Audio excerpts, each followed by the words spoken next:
Assalamualaikum warahmatullahi wabarakatuh. Hari ini kita akan membahas sub pokok bahasan ya mengenai mata kuliah kita keuangan negara, yaitu pengertian dan ruang lingkup keuangan negara. Yang pertama yang akan kita bahas adalah pengertian dari keuangan negara.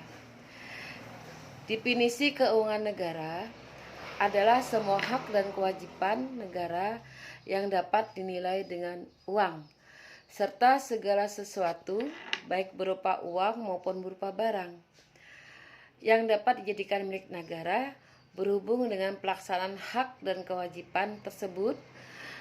Dalam penjelasan Undang-Undang Nomor 17 Tahun 2003 tentang Keuangan Negara dinyatakan bahwa pendekatan yang digunakan dalam merumuskan keuangan negara adalah ada dari sisi objek, sisi subjek, proses, dan tujuan. Baiklah, akan Ibu jelaskan keempat dari yang tertuang dalam Undang-Undang Nomor 17 Tahun 2003 tadi. Kalau dari sisi objek, yang dimaksud dengan keuangan negara itu meliputi semua hak dan kewajiban. Semua hak dan kewajiban negara yang dapat dinilai dengan uang, termasuk kebijakan dan kegiatan dalam bidang fiskal moneter dan pengelolaan kekayaan negara yang dipisahkan, serta segala sesuatu baik berupa uang maupun berupa barang yang dapat dijadikan milik negara berhubung dengan pelaksanaan hak dan kewajiban tersebut. Kalau dari sisi subjek, yang dimaksud dengan keuangan negara meliputi seluruh subjek yang memiliki atau menguasai objek sebagaimana tersebut di atas yang Ibu jelaskan tadi, yaitu pemerintah pusat, pemerintah daerah, perusahaan negara atau perusahaan daerah, dan badan lain yang ada kaitannya dengan keuangan negara. Dari sisi proses, keuangan negara mencakup seluruh rangkaian kegiatan yang berkaitan dengan pengelolaan objek sebagaimana tersebut di atas, dimulai dari perumusan, kebijakan, dan pengambilan keputusan sampai dengan pertanggungjawaban. Kemudian dari sisi tujuan, keuangan negara itu meliputi seluruh kebijakan, kegiatan, dan hubungan hukum yang berkaitan dengan pemilikan atau penguasaan objek sebagaimana tersebut di atas dalam rangka penyelenggaraan pemerintahan negara. Berdasarkan pengertian keuangan negara dengan pendekatan objek, terlihat bahwa hak dan kewajiban negara yang dapat dinilai dengan uang diperluas cakupannya, yaitu termasuk kebijakan dan kegiatan dalam bidang fiskal, moneter, dan pengelolaan kekayaan negara yang dipisahkan. Kemudian para mahasiswa yang Ibu cintai, dengan demikian bidang pengelolaan keuangan negara dapat dikelompokkan dalam 3. Yang pertama, sub bidang pengelolaan fiskal. Yang kedua, subbidang pengelolaan moneter, dan yang ketiga, subbidang pengelolaan kekayaan negara yang dipisahkan.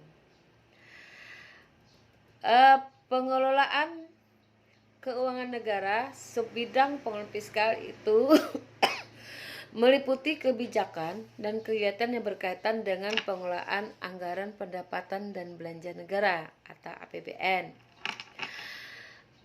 Mulai dari penetapan arah dan kebijakan umum atau AKU, penetapan strategi dan prioritas pengelolaan APBN, penyusunan anggaran oleh pemerintah, pengesahan anggaran oleh DPR, kemudian pelaksanaan anggaran, penguasaan anggaran, penyusunan anggaran, penghitungan anggaran negara, sampai dengan pengesahan penyusunan anggaran negara tadi menjadi undang-undang. Pengelolaan keuangan negara subbidang pengelolaan moneter berkaitan dengan kebijakan dan pelaksanaan kegiatan sektor perbankan dan lalu lintas moneter baik dalam maupun luar negeri.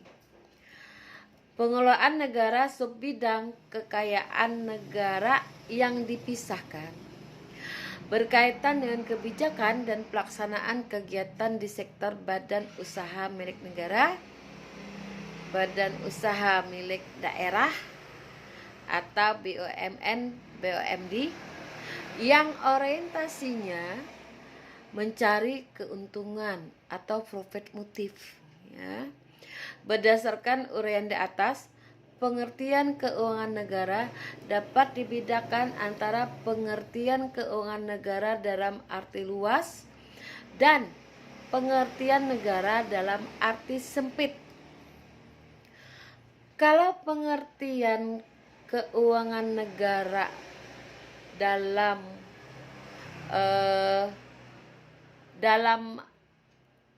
arti luas, pendekatannya adalah dari sisi objek yang cakupannya sangat luas, di mana keuangan negara mencakup kebijakan dan kegiatan fiskal, moneter, dan pengelolaan kekayaan negara yang dipisahkan. Sedangkan pengertian keuangan negara dalam arti sempit hanya mencakup pengelolaan keuangan negara subbidang pengelolaan fiskal saja. Kemudian yang kedua, ada asas-asas umum pengelolaan keuangan negara. Dalam rangka mendukung terwujudnya good governance dalam penyelenggaraan negara, pengelolaan keuangan negara perlu diselenggarakan secara profesional, terbuka, dan bertanggung jawab sesuai dengan aturan pokok yang telah ditetapkan dalam Undang-Undang Dasar 1945. Aturan pokok keuangan negara telah dijabarkan ke dalam asas-asas umum yang meliputi baik asas-asas yang telah lama dikenal dalam pengelolaan keuangan negara seperti asas tahunan, asas universalitas, asas kesatuan, dan asas spesialitas maupun asas-asas baru sebagai pencerminan penerapan kaidah-kaidah yang baik dalam pengelolaan keuangan negara. Penjelasan dari masing-masing keuangan atau asas tersebut adalah sebagai berikut.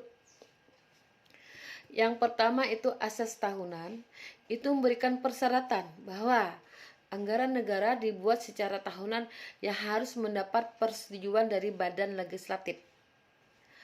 Kemudian asas universalitas atau kelengkapan, itu memberikan batasan bahwa tidak diperkenankan terjadinya percampuran antara penerimaan negara dengan pengeluaran negara. Jadi antara penerimaan negara dengan pengeluaran negara. Kemudian asas kesatuan itu adalah mempertahankan hak budget dari Dewan secara lengkap. Berarti semua pengeluaran harus tercantum dalam anggaran. Oleh karena itu, anggaran-anggaran merupakan anggaran broto, di mana yang dibukukan dalam anggaran adalah jumlah brotonya. Kemudian asas spesialitas masyarakat, asas spesialitas mensyaratkan bahwa jenis pengeluaran dimuat dalam mata anggaran tertentu atau tersendiri dan diselenggarakan secara konsisten baik secara kualitatif maupun kuantitatif. Secara kuantitatif artinya jumlah yang telah ditetapkan dalam mata anggaran tersebut merupakan batas tertinggi dan tidak boleh dilampaui. Secara kualitatif berarti penggunaan anggaran hanya dibenarkan untuk mata anggaran yang telah ditentukan. Kemudian asas akuntabilitas berorientasi pada hasil. mengandung makna bahwa setiap pengguna anggaran wajib menjawab dan menerangkan kinerja organisasi atas keberhasilan atau kegagalan satu program yang menjadi tanggung jawabnya. Kemudian asas profesionalitas mengharuskan pengelolaan keuangan negara ditangani oleh tenaga yang benar-benar profesional.